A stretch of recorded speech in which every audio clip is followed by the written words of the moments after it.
Chapter 16. She opened her eyes and saw Marcia's lovely, tender face very close to hers. Marcia's face had the sweetness of an angel. Then Marcia was kneeling by the bed. She was crying softly. She touched Kay, and her hands were strong. A strength, masculine in its quality, seemed to flow out of her, giving strength and comfort to Kay, who thought, "It's funny, the way I'm so big and strong, while Marcia looks like the clinging vine type." Yet in all their relations, Marcia was the strong one. Marcia the aggressor. Marcia who accepted herself as she was and never wanted to be different. "Kay," Marcia was saying, "don't worry about your mother. Now you'll be rid of her, and it's the best thing that ever happened to you. I'll make you happy, dear. I'll make up to you for all the things you've missed." Kay sat up, pushing the woman's hands away from her. Marcia's tenderness was frightening because it was pulling at Kay, pulling one side of her back to a physical feeling for Marcia that was like a deep pain inside her. She could feel it right down to the tips of her fingers, which ached to touch and caress. Yet today, something that had been asleep within her had awakened. She had known hunger for a man's maleness, and she felt torn in two by the mighty conflict which had begun to rage inside her. Normal love? Twisted love? Which did she really want? "It wasn't really the bracelet that made me blow up like that," Kay said. "What are you trying to say?" Marcia got up from her knees and sat on the bed. "What's on your mind? Where have you been all day? Why did you sneak off without me? You're always trying to do that, to get away from me. Are you tired of me, Kay? When you are, I want you to tell me straight out. I want to hear you say it. Then I'll know what to do. You're always talking about what you'll do if I leave you. Well, I'll tell you something, Marcia." Kay's voice was deliberately contemptuous. "I think you talk to hear yourself. I don't believe you have any idea of killing yourself, and I won't be threatened." "Someday you'll find out whether I mean it or not," Marcia said thickly. "In some ways you're as big a fool as your mother. You simply don't understand sensitive natures. Oh, Kay, be kind to me, dear. I love you so." Kay got up to find a cigarette. When she had finished the brandy she had left on the dresser, she turned to Marcia, who was sobbing softly into a handkerchief. "I've told you right along that I didn't want to stay with you forever, Marsh, or be this way all my life. I can't bear the idea of never being like other people. Today I went to a psychiatrist. He told me I could work back to being a normal woman if I made the effort. I've started, Marsh. I spent the evening with Kenny Collins. That was what made me late getting home." "What are you saying? What in hell are you saying? Are you trying to stab me through the heart? Me?" "I don't want to be a lesbian," Kay answered. Kay turned her back to pour more brandy. Through the mirror she saw Marcia coming toward her. There was a strange look in Marcia's eyes, and she held her hands a little in front of her, as a sleepwalker might do. Marcia had such soft, small, delicate hands, and there was so much strength in them. There was a great deal of strength in that wiry body, too. She only looked dainty and feminine. Tonight she wore a sheer, pale yellow robe. It swirled around her slender thighs in cups of handmade lace. Pressed against her high, pointed breasts. "Come over to the bed, Kay." And the delicate, strong little hands fastened Kay's wrists. "Come over to the bed. I want to talk to you." "I'm sick of talking," Kay cried. "I'm sick of talking and thinking and squirming and feeling trapped like an animal in its cage. If I can't willingly give myself to a man, then I want to belong to myself. Myself. Come to the bed, Kay." Marcia's hands led her to the bed, and they sat down, and Marcia put an arm around Kay's shoulders. "Listen," she said. "You are one. Do you understand me, dear? You are one, and there's nothing you can do about it." "Yes, there is. The psychiatrist said so." "No, dear. In the end, nothing. We are as we are. It doesn't help to fight what you are. If you think fighting will help, you're wrong. Kay's eyes looked stonily ahead of her into space. You talk that way because you don't want me to get away from you. You're like a dog that's found itself a juicy bone. I love you, Kay. Kay was silent, staring. And you love me, dear. Do you deny that you love me? Do you deny that I've given you happiness, sweetness, thrilling excitement? Has any man made you as happy as I've made you? Any beast of a man, ever? Still, Kay was silent. Do you hear what I'm saying, Kay? Listen, it won't do you any good to run to one of those fake psychiatrists. They know all the questions, but if you think they know the answers to women like you and me, you're crazy. And a cheap liaison with that phony artist won't help any either. You'll only feel unclean after it's over. After a man has used you, he kicks you aside. Then you know what it means to feel dirty and cheap, Kay. Has this between us ever made you feel dirty, cheap? Has it? I don't want to be different, Kay said stonily. Well, you are, and there's nothing you can do about it. People like you and me, Kay, we don't really belong in this world. We should have been born into a separate world of our own. The truth of it is, we've advanced to a higher sphere of sensitivity than women who need some animalish man to give them pleasure. Why can't you be proud of what you are, Kay? I am. I'm very proud. I want to be as I am. I want it. I like it. Well, I don't want it. I don't like it, and I never was that way until I met you. But it wasn't hard once we did meet, was it, Kay? And you're lying when you say you don't like our love. You do. Oh, you do. Can't I tell? And that means you're exactly the way I am. It took me to bring you out, to make you understand. We're alike, Kay. We're two of a kind, and we could be so damn happy if you get over your foolish little prejudices. Suddenly the sob pushed its way up from Kay's throat, and she threw herself down on the bed. She clutched at a pillow. Hot tears streamed down her feverish cheeks. She felt battered and beaten and torn apart, raped by some strange dual personality. If only she could know what she really wanted, which kind of love. Not knowing was like being stretched on a torture rack. Kinney, Marcia, life, a furtive half-life. Her head felt on fire. Oh, Marsh, let me alone. No, I don't mean that. I don't know what I mean. I don't want you to leave me. Maybe I am like you say and don't want to admit it, but I wanted Kinney too. She sat up and stared fixedly at the blonde woman. Do you hear me? I did want Kinney Collins. You can't change that. And do you want to know something else? I wanted that doctor. Oh, yes, I did. He could have taken me if he had tried to, and I'd have liked it. You disgust me. Marcia got up, her delicate nostrils quivering with distaste, as if she'd caught a whiff of an obnoxious odor. Trying to make yourself hungry for a male, wanting to be like some bitchy animal, wanting to have a man use you just as they use all women, to relieve their lust. You're vile. I didn't think you were like that.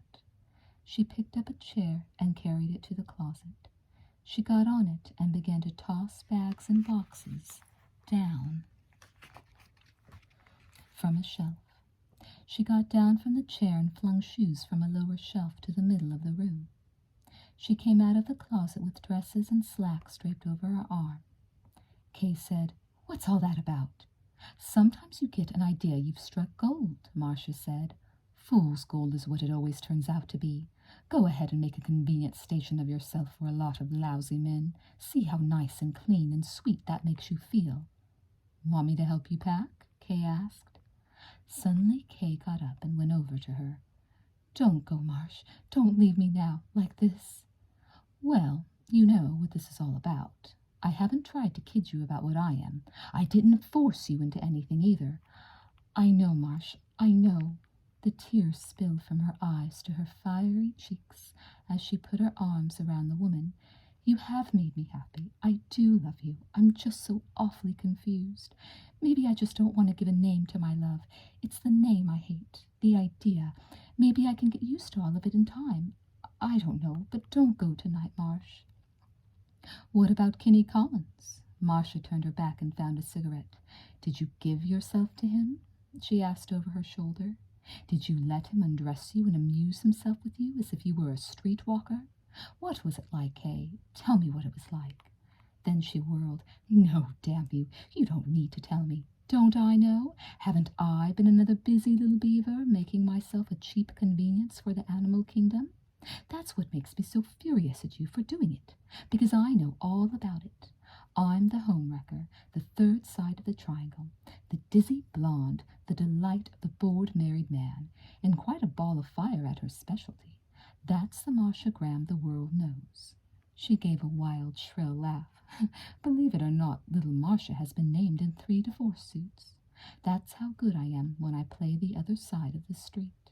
That's how I know what it's like. It's like being pawed and gnawed to the bone by ravenous animals. They even carry their own peculiar smell. No matter how many baths they take, men are always dirty. And you wonder why I don't want to let one of the dirty, smelly things have your perfect body to enjoy. Suddenly her voice softened. She crushed out her cigarette and came back to Kay and put her arms around her. Oh, darling, she whispered, don't you understand? You've been putting me through torture. Kay moved closer to her and held Marcia's golden head against her breast. I don't want to hurt you, dear, she whispered. It's just that I'm so mixed up. Thinking about it won't get you anywhere, Kay. I all but put myself in a padded cell, thinking I never knew any real peace until I gave in. Do you know peace now, Marsh? When we're together, like this, I'm happy. When you let me love you, I'm happy. She sighed, binding her arms more tightly around Kay. Her throat made little whimpering sounds before she said, Do you want to please me, dear? Do you want to make up for the terrible hurt you've given me? Anything, Marsh, Kay whispered, and knew she was losing another battle. She should have let Marsh finish her packing and get out, but she was afraid of the thought of losing her forever, afraid of her own subsequent loneliness, of her own weakness which might prove stronger than she knew, afraid to make the decision and later wish she hadn't, just afraid. Then let's undress, Marcia pleaded, and be easy and natural about it, with the lights on. You have such a gorgeous body, Kay. You've let men look at it. When you were a model, you even let rank strangers look you over. But when I want to, you act as if it was shameful.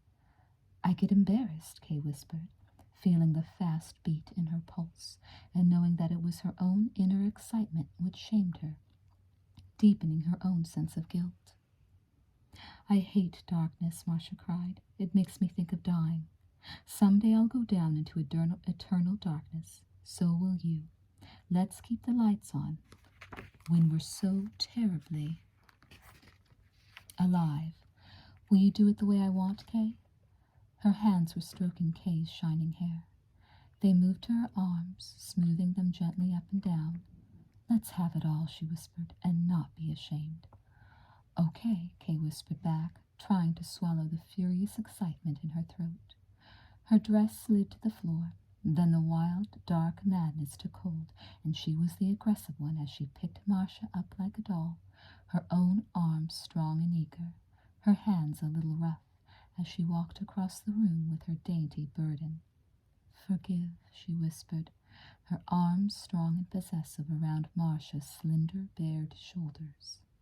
She spoke the words softly, like a prayer, that she did not know to whom the prayer was directed, to Marcia, to Kinney, to her own inner soul, was simply proof of her hopeless inner confusion.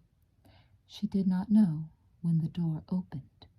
When she lifted her eyes, Doug was standing framed in the doorway. He was smoking a cigar. His eyes had the look of a man who had lifted a stone and discovered a monstrous, hideous spider. Chapter 17. For a moment, Kay was too paralyzed with shame to move. This made it real, final. This branded her with the stigma. Doug had seen, and it was as if the whole world had seen. When she was finally able to move, she swung her legs over the bed and pressed her fists hard against her throbbing eyes. She wished she could hide her face forever. Marcia was first to speak, and she seemed placid and calm. She had got up, slipped on her robe, and fastened it before the mirror. Then she turned to Doug. "You mustn't be too hard on her," she said. "Think of dear Kay as suffering from an affliction she was born with, like a withered hand. I have been trying to help her. She needs your help, too." Sitting there on the bed, Kay was able to half convince herself she was not hearing straight. Or had Marcia, like herself, gone a little crazy with the shock of being caught? She looked up. Never had she seen Marcia more composed. She had lit a cigarette. She had seated herself on the dressing-table bench. She was watching Doug and smiling. He walked 2 steps into the room and paused, trying to get his savage, poisonous thoughts into some order. He half wished that Lucy had not called him on the phone this evening with her half-baked story about Marcia Graham. "I wish you'd come down here and get that woman out of the house," Lucy had said. "She's working Kay for money. She lies about me. She's a chiseler and a mischief-maker, but I can't make Kay see it." He kept looking at Kay, who had pulled a tomato-red robe over her shoulders. She was sitting there on the bed, staring at nothing, just staring, not attempting a word in her own defense. The flash of red accentuated her dark coloring. The sleazy silk caressed the lush curves of her body. She had never looked more exotically beautiful. She looked like a gorgeous, sultry-mouthed, passionate-eyed beauty made for love. But she no longer looked any of these things to Doug. Marcia was speaking again in her low, sweet voice. "Her mother is really to blame, Doug. She's known about Kay for years. It started with a school chum when she was a kid, and Lucy knew. She never should have allowed Kay to marry." Kay found her voice to say, "You lying bitch." "She's really a sick girl, Doug. Look at it that way. She's a sick girl who's been making a gallant fight to get well. Most of the time now she keeps everything under control. Tonight she really went out of her mind for a few minutes. It was the first time since I've been here. Dirty liar.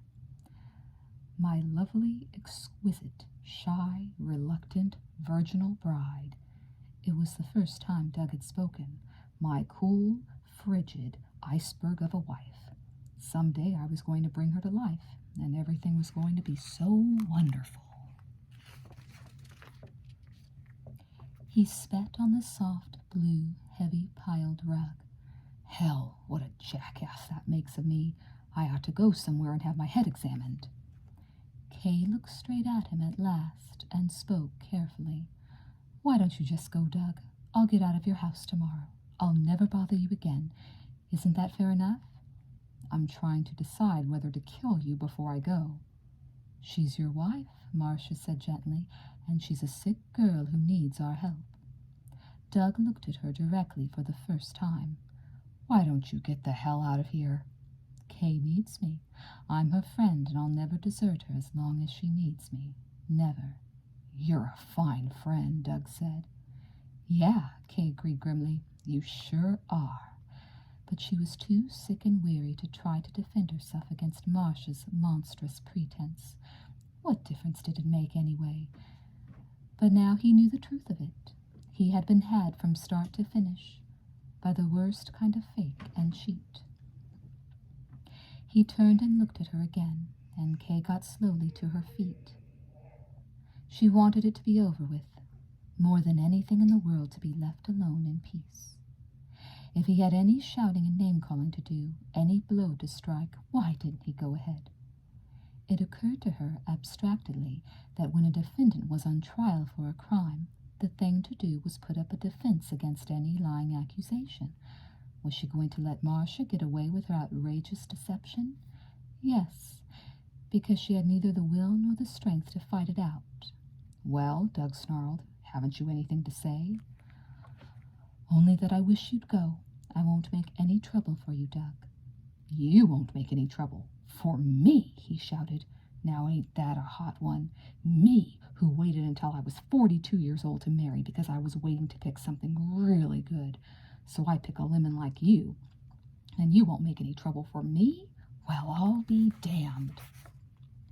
Don't talk so loud, Doug. Do you want to tell the whole neighborhood about it? Your friend says you're an old-timer. How old were you when you got started? Go on, speak up. I'd like to hear all the details. Who was the first one? That kid, Undine, I've heard you talk about? I don't know, Kay whispered dazedly. So you don't remember. I think she's telling the truth. Marcia rose and walked to Kay, who looked paper white and ready to keel over. I know her so well, Doug. After she has these spells, I should think you could call them that. She's terribly ashamed, and she tries to bury it in her subconscious. She really sells herself on the idea that she isn't what she is. Sometimes she gets the idea in her head that I've been trying to lead her into it. Listen, Blondie, I'd think you to keep your mouth out of this. But she's a sick girl, and I have to look after her. After one of these spells— Some spell, Doug snorted. That little scene I walked in on.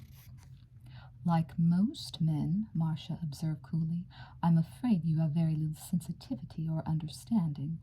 Perhaps it will be totally impossible for you to grasp what I mean when I tell you that Kay has two selves. When the neuroses in her subconscious mind is released, the impact on her conscious mind is simply terrific. For those few wild moments when she is out of control, her two selves are gripped in a deadly battle. After it is over, she is like a girl coming out of a terrible illness. Look at her now, how pale she looks. Can't you see that she's really ill?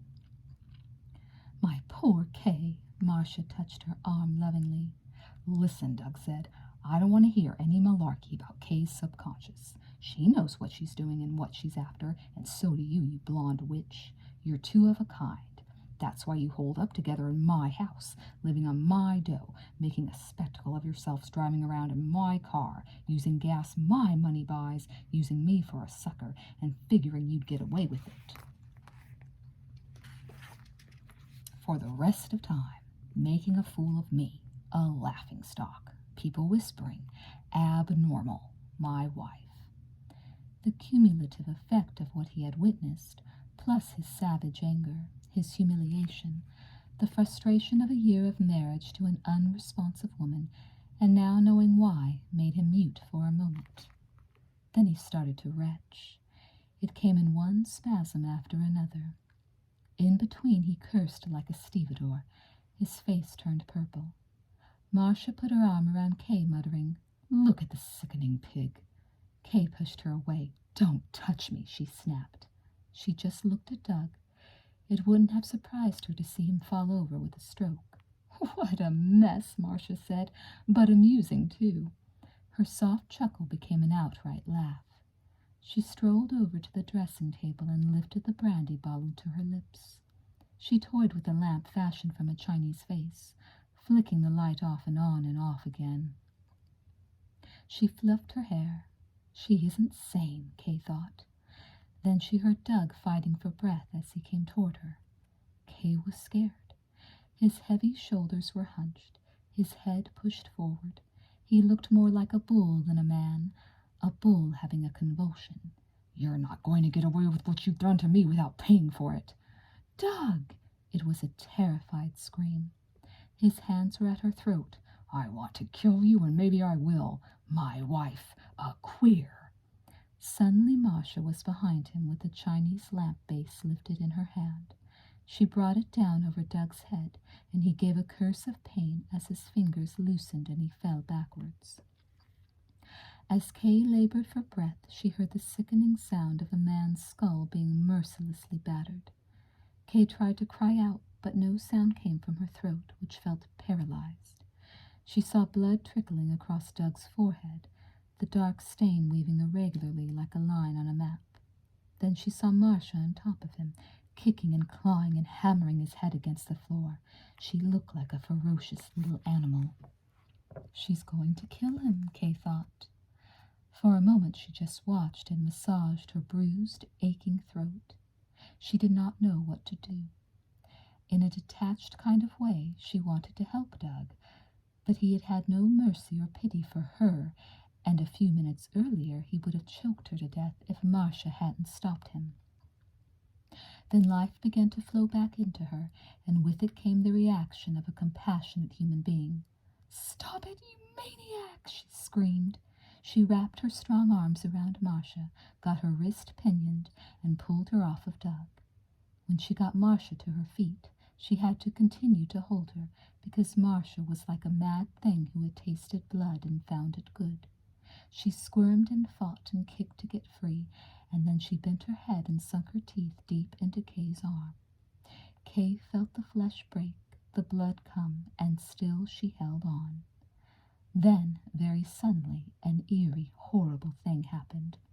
Marcia stopped fighting, but when she looked up into Kay's face, her blank, staring eyes held no recognition whatever. "Who are you?" Marcia said. "What business is it of yours if I want to kill my father?" Kay understood vaguely that, with many emotionally unstable people, the mind hovers close to the borderline between sanity and insanity. She knew that the mind could blank out temporarily due to a severe emotional conflict suddenly reaching down to the unconscious. But to see it happening before her eyes was a terrible shock to herself, and as she looked back into those staring, terrible eyes, her hands went limp and she released her hold on Marcia. She turned away. She did not want to keep looking at her, and she must see what she could do for Doug. When she looked back, Marcia was tearing out of the room like a hunted creature bent on escape.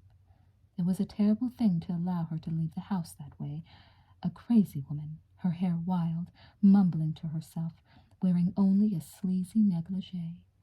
But Doug's wound was deep and bleeding badly.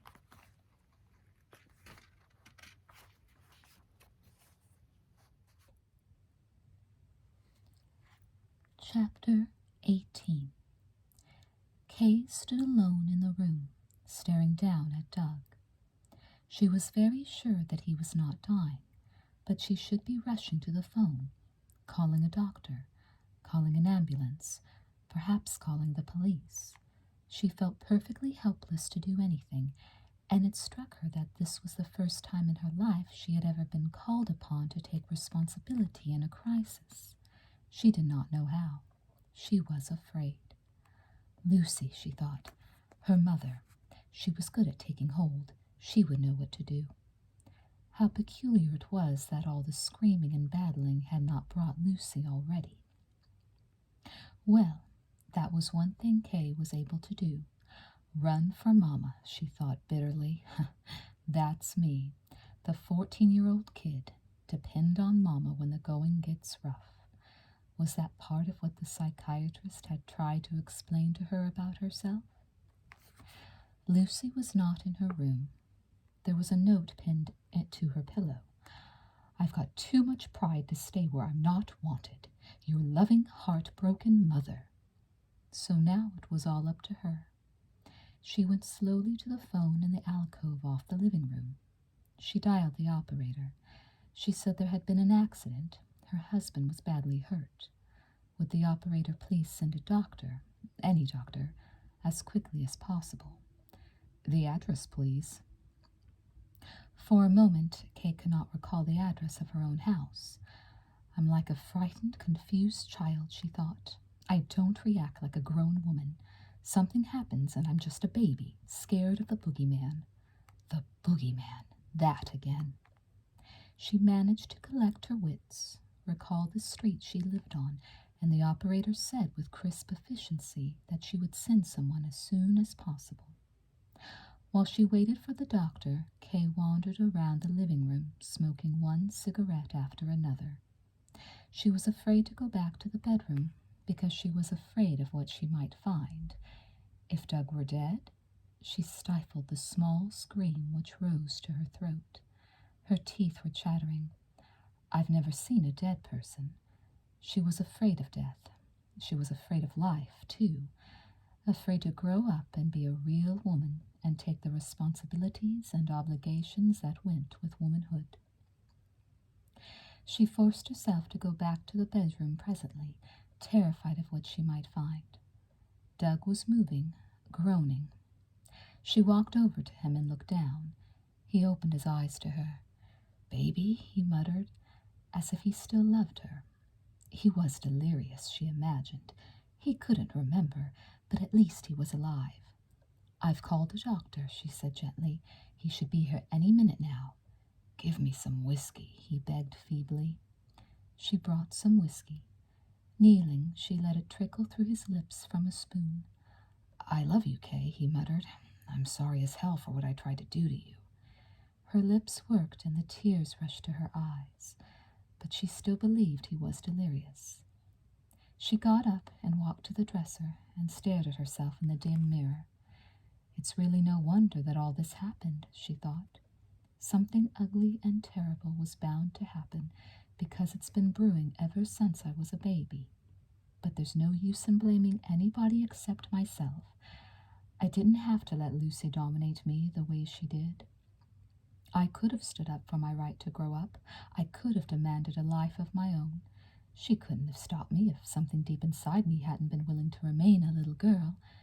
She picked up the lit cigarette which she had placed on a tray and took a deep drag. "And I didn't have to marry a man I didn't love. I knew what I was getting into, but I also knew he would baby and spoil me like a father, and that part I did want. I liked it.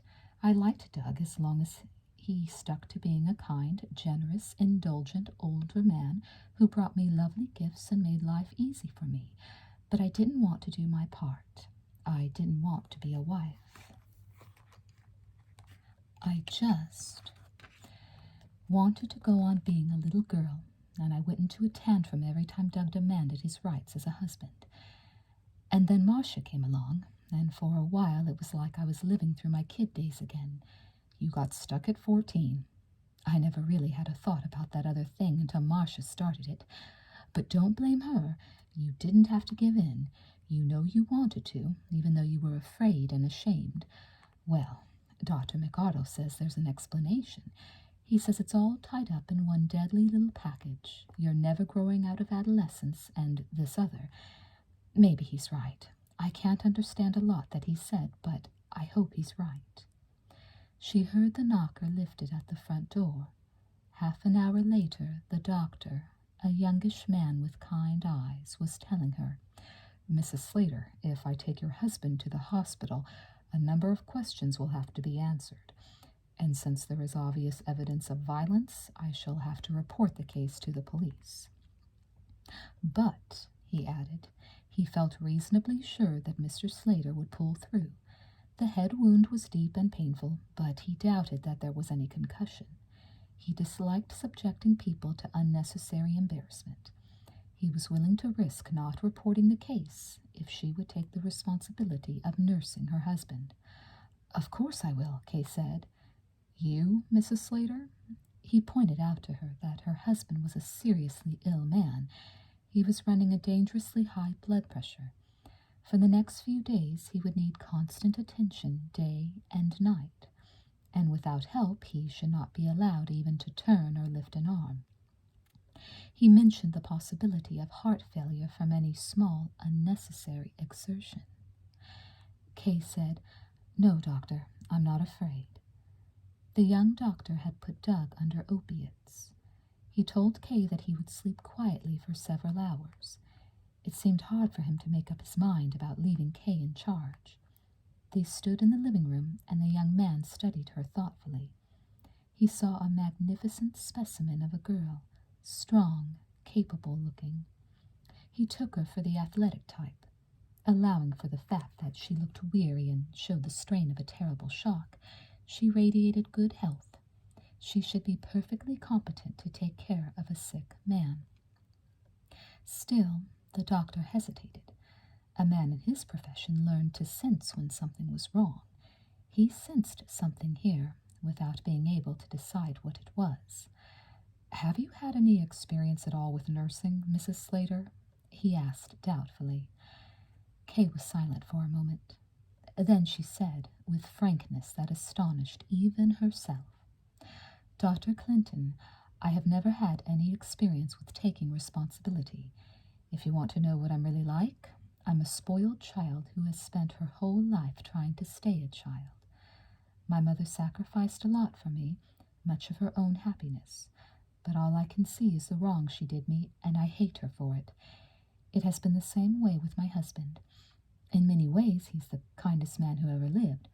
But I hate him because he isn't young and attractive to me physically, and I've done things to him which would goad any man into violent outbursts of temper. That's what happened tonight, Doctor. I didn't try to break my husband's skull, but if he had died, I would be the one who was really responsible. The doctor spoke gently, putting his hand over hers. That was quite an adult little speech, Mrs. Slater, coming from a woman who claims to be only a spoiled child. Her mouth quivered. I want to take the responsibility for making my husband well again. She was silent before she added, I need that responsibility, Doctor, to make myself well. He pressed her hand. I'll be around first thing in the morning, he said. Try to get a little sleep. You have a real job ahead, but you can handle it. He left the house and was getting into his car when Kay thought of something. She ran after him. Dr. Clinton, she said. Yes? She sagged against his car door. A friend of mine left the house after the accident happened. She was in a terribly agitated state. I'm not sure she knew what she was doing or where she was going. I just wanted to tell you, if she should be found ill or anything of that sort, I want to take care of her. I'd appreciate it if you'd let me know at once if you hear anything about her. Will you? There was a dead silence. Then, was she wearing only a negligee, Mrs. Slater? A blonde woman of around 30? Kay's breath seemed cut off. She knew before he spoke what he was going to tell her. She was run down by a truck, Mrs. Slater. The report came over the police radio. The driver claimed she ran across the boulevard and deliberately threw herself in front of his truck. She believed she had killed her father, Kay said. Kay stood in the dock for a moment after the doctor had driven away.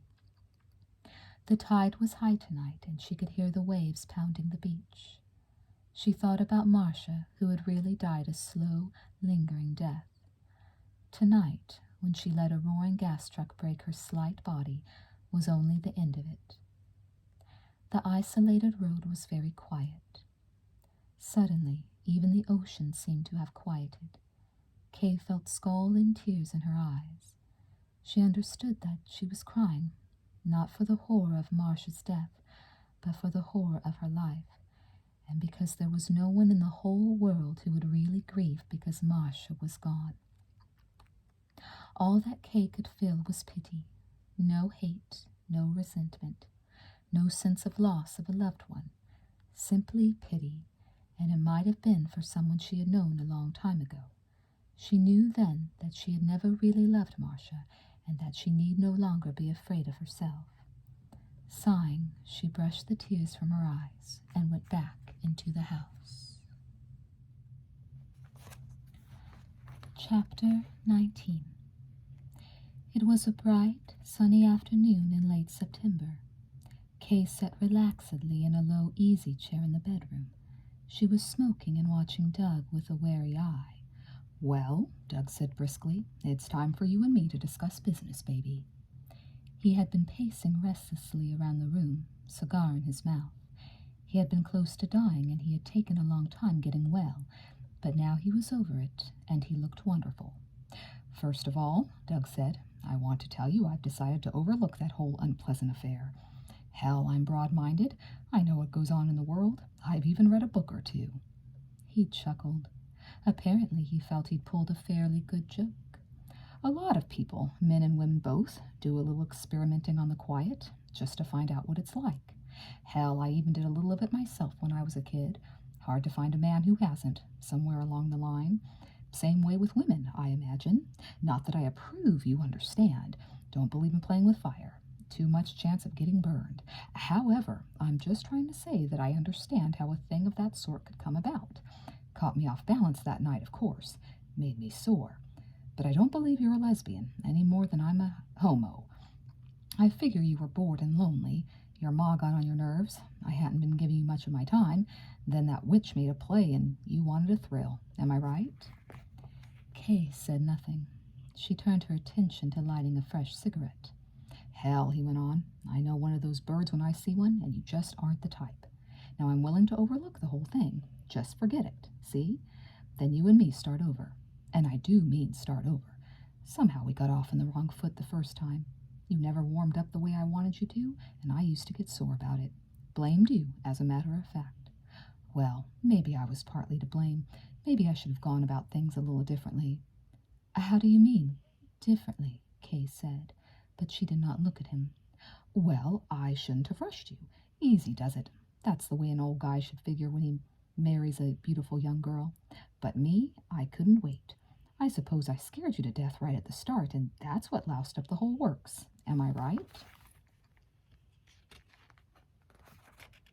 She looked up then, and he had tears in his eyes.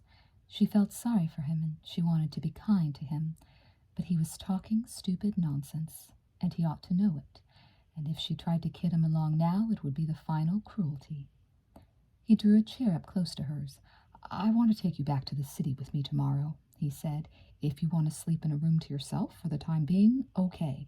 Not on a permanent basis, of course, just until you get yourself rested up and sort of adjusted."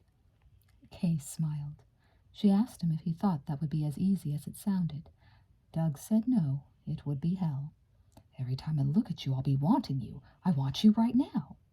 "But you think you could let me alone until I ring an alarm or something?" "Don't try to make a fool of me, baby. I was never more serious in my life." His hand fidgeted over her knee. "All I want is to make my beautiful doll happy.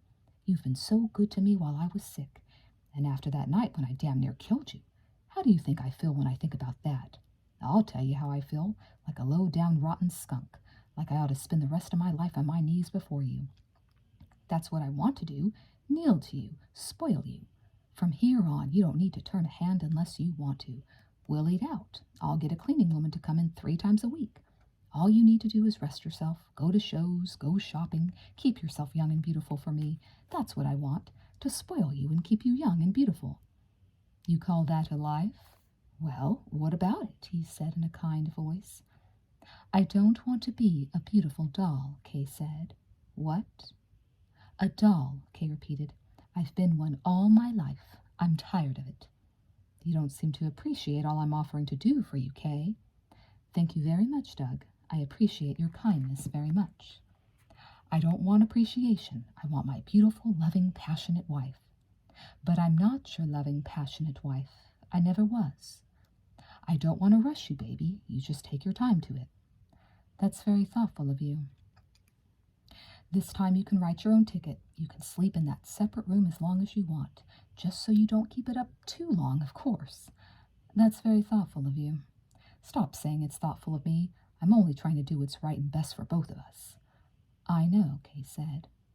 Well, that was what she had been trying to do, trying to figure out what was right and best for both of them. For a time she had played with the idea of the martyr role. Stay with Doug until she died of old age, or boredom. Sleep with Doug and pretend she liked it, even if her flesh crawled in revulsion while it was going on, until finally it wouldn't matter what was going on, because she would be so dead inside that she would be unable to feel anything, and not even able to remember the pleasure and longing which one man had once aroused in her. But she was beginning to change her mind about all that. "If it's that business with that woman that's worrying you," Doug said, "if you're afraid I'll throw that up to you, you can just forget it. Is that what's bothering you?" "No." They were interrupted then by Dr. Clinton, who had been driving by and had stopped in to say goodbye.